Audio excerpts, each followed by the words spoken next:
आप देख रहे हैं न्यूज़ शेयर इंडिया और मैं हूं अरफाज अहमद आएंगा। आज हम आपकी मुलाकात करवाने जा रहे हैं इश्तियाक नाइक जी से, जो कि सोशल एक्टिविस्ट हैं और काफ़ी सारे मुद्दों पे हमारे साथ बात कर चुके हैं। और आज का मुद्दा हम जानेंगे इनसे क्या है और किस तरह की अवेयरनेस जो है ये यूथ को देना चाहते हैं। जी सर, आपका स्वागत है। और क्या कारण है जो आज आपने हमें यहाँ पे बुलाया? सबसे पहले आपका धन्यवाद, आप यहाँ आए, आपके माध्यम से हम अपनी बात रखें। इश्यूज़ बहुत सारे हैं, लेकिन आज का जो इशू है बहुत महत्वपूर्ण है। वो महत्वपूर्ण इसलिए है कि एक डिस्क्रिमिनेशन किया जा रहा है बैकवर्ड एरियाज़ के लोगों के साथ। सेंट्रल गवर्नमेंट ने एक लॉ पास किया था कि हम 10% कोटा जो रिजर्वेशन है हम देंगे जो इकोनॉमिकल वीकर सेक्शन है, अपर कास्ट की। ये उन बच्चों को मिलना था जिनके पास ना एससी सर्टिफिकेट था, ना एससी था और ना ही ओबीसी सर्टिफिकेट था। ये रिज़र्वेशन उन बच्चों के लिए थी। तो जहाँ तक इस लॉ का ताल्लुक़ है, इसमें ये लिखा गया था कि जिसके पास एससी, एसटी, ओबीसी है, हम उनको रिज़र्वेशन 10% कोटा की नहीं देंगे, जिसको इकोनॉमिकल वीकर सेक्शन कहते हैं, जो हायर कास्ट में आती है। तो जब ये लॉ जम्मू कश्मीर आया, तो जम्मू कश्मीर में एक और कैटेगरी है जिसको आरबीए कहते हैं, जो फार फ्लंग एरियाज़ के लोगों को मिलती है। उनके जो सोशल और एजुकेशनल बैकवर्डनेस जो है उस मद्देनज़र रखते हुए जम्मू कश्मीर की जो रिज़र्वेशन है 2004 के, उससे उनको रिज़र्वेशन दी जाती थी आरबीए कैटेगरी की। लेकिन जब ये लॉ आया तो एक एसआरओ पास किया गया सितंबर 2019 में जम्मू कश्मीर गवर्नमेंट ने, और उसमें साफ ये कहा गया कि जिस बच्चे के पास एसआरओ आरबीए है वो एलिजिबल नहीं है ईडब्ल्यूएस के लिए। जबकि ईडब्ल्यूएस का जो फ़ायदा है वो हमें सेंट्रल लेवल पे मिलता है, और आरबीए कैटेगरी की जो लिमिट है वो सिर्फ स्टेट के अंदर है। अगर हमारे जो बैकवर्ड बच्चे हैं, जो बैकवर्ड एरिया से लोग रहते हैं, अगर उन लोगों ने इसमें अप्लाई करना है तो वो नहीं कर सकते, क्योंकि आरबीए हमें सेंट्रल लेवल पे फ़ायदा नहीं देता, वो सिर्फ स्टेट लेवल पे हमें फ़ायदा देता है। अब इसमें डिस्क्रिमिनेशन क्या है वो मैं आपको बताना चाहूँगा। नंबर 1 इसमें डिस्क्रिमिनेशन ये है, अगर दो बच्चे हैं, उनकी इकोनॉमिकल पोजीशन जो है वो बिल्कुल सेम है। इकोनॉमिकल पोजीशन उनकी सेम है, लेकिन एक बच्चा फार फ्लंग एरिया से है और एक बच्चा सिटी से है। जो सिटी का बच्चा है उससे ईडब्ल्यूएस का फ़ायदा मिल रहा है, जो फार फ्लंग एरिया का जो बच्चा है उसे ये फ़ायदा नहीं मिल रहा है। ये एक चीज़ है इसकी। और भी मतलब देखिए, जो भी हमारी बच्चों की जो एडमिशन्स या सेंट्रल लेवल की जो भी पोस्ट है उसमें आपको अगर अप्लाई करना है तो उसके लिए आपका आरबीए जो है वो काम नहीं आएगा, ठीक है। और इसमें देखिए, एक फार फ्लंग एरिया में रहने वाला एक इंसान जिसके पास बीपीएल है वो भी इस चीज़ का फ़ायदा नहीं उठा रहा है। अगर ईडब्ल्यूएस बनी उस चीज़ के लिए थी कि जो अपर कास्ट में इकोनॉमिकल वीकर सेक्शन है उनको थोड़ा इसका लाभ मिले, तो जो गाँव में लोग रहते हैं जिनके पास बीपीएल सर्टिफिकेट हैं उनको मिल ही नहीं रहा है। और दूसरी चीज़, जो बैकवर्ड एरिया जो आरबीए कैटेगरी में है, एक बच्चे की मंथली इनकम 1 लाख है और एक बच्चे की मंथली इनकम 1 करोड़ है। आप उनको बिल्कुल इक्वली ट्रीट कर रहे हो।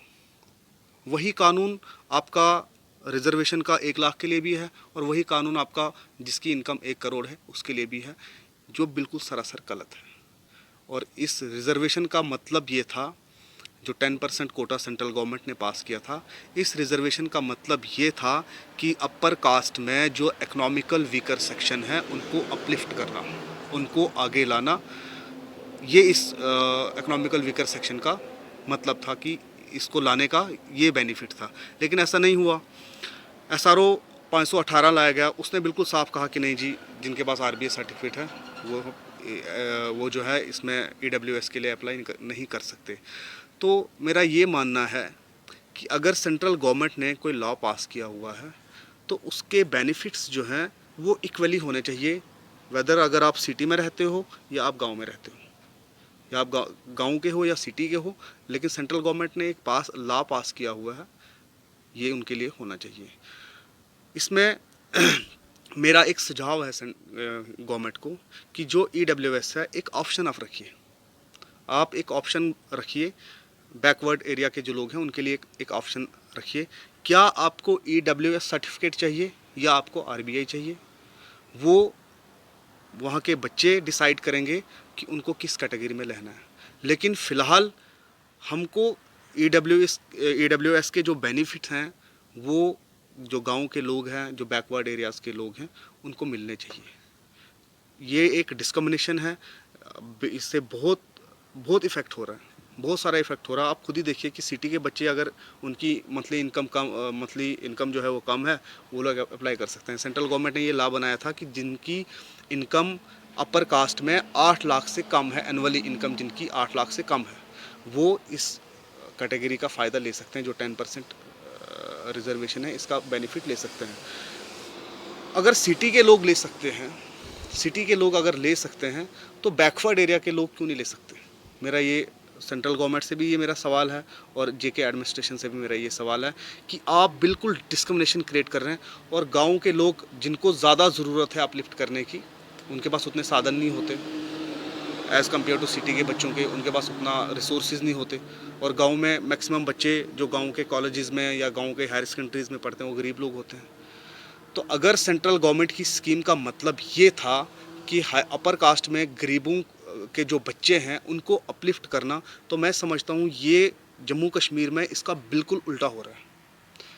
गांव के जो गरीब बच्चे हैं उनकी कॉलेजिंग गांव से होती है, उनकी हायर सेकेंडरी गांव से होती है, उनका हाई स्कूल, उनकी पूरी स्कूलिंग ही गांव से होती है, क्योंकि उनके पास इतने रिसोर्स नहीं होते। नुकसान गांव वालों का हो रहा है इसमें, जो गांव से रिलेटेड लोग हैं। एग्जैक्टली इसमें गांव का ही होगा। और गांव में कौन लोग रहते हैं? गांव में कौन बच्चा पढ़ता है? गरीबों के बच्चे पढ़ते हैं। जिनके पास पैसा है वो मैक्सिमम प्रेफर करते हैं अपने बच्चों को बाहर अच्छे स्कूलों में डालना और अच्छी स्कूलिंग करवाना।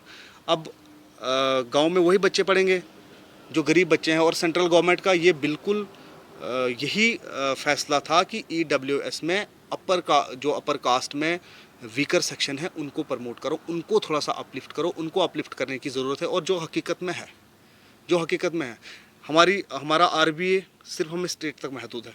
ये सेंट्रल पोस्टों के लिए अगर जम्मू कश्मीर से बाहर आपने एडमिशन लेनी है, उस यूनिवर्सिटी में आपको ये काम नहीं आएगा। अगर आपने सेंटर का कोई भी फॉर्म लगाना है, वहाँ पे आपको ये काम नहीं आएगा। तो अगर ये वहाँ काम नहीं आएगा, तो हमें सिर्फ जम्मू कश्मीर में ही इस कैटेगरी को क्या करना है? और मैंने जैसे पहले कहा, मैं फिर से वही कहूँगा कि यहाँ पे एक ऑप्शन क्रिएट होना चाहिए। जिसको RBA रहना है, RBA में रहना है, वो RBA में रहे। जिसको RBA रहना है वो RBA में रहे। और जिसको EWS की ज़रूरत है, जो उसमें फॉल करता है, जिनके पास BPL सर्टिफिकेट है, जो उस कैटेगरी में आते हैं, जिनकी मंथली ये एनुअल इनकम जो है वो 8 लाख से कम है, उनको इसका लाभ मिलना चाहिए। मेरी यही रिक्वेस्ट है सेंट्रल गवर्नमेंट से भी, और यहाँ जेके एडमिनिस्ट्रेशन से भी मेरी यही रिक्वेस्ट है कि ये जो एक डिस्क्रिमिनेशन क्रिएट की जा रही है गाँव और सिटी के बीच में, RBA और दूसरी कैटेगरीज़ के बीच में, ये नहीं होना चाहिए। ये इकोनॉमिकल वीकर सेक्शन मैं समझता हूँ गाँव के लोगों के लिए ही बनी थी, उनको इसका लाभ मिलना चाहिए। थैंक यू हमारे साथ बात करने के लिए। ये इश्तियाक जी का कहना है कि जो इकोनॉमिकल जो वीकर सेक्शन जो 10% जो रिजर्वेशन रखी गई है, वो शहरों के साथ साथ में जो गांव के लोग हैं, RBA जिनके पास है, उनके लिए भी कोई ना कोई रास्ता निकाला जाए और वो भी इसमें हिस्सा ले सकें। और वो जो यूथ है वो भी गरीब लोग होते हैं, जो गांव से रिलेटेड लोग हैं। जो ये इकोनॉमिकल वीकर सेक्शन जो लाया गया था, ये जनरल कैटेगरी के जो गरीब लोग थे उनके लिए लाया गया था। तो इसमें जो हिस्सेदारी है वो गांव के जो यूथ है उनको भी मिलना चाहिए। मैं अरफाज़ अहमद डैंग, न्यूज़ शहर इंडिया के लिए अदरीस मोहम्मद के साथ।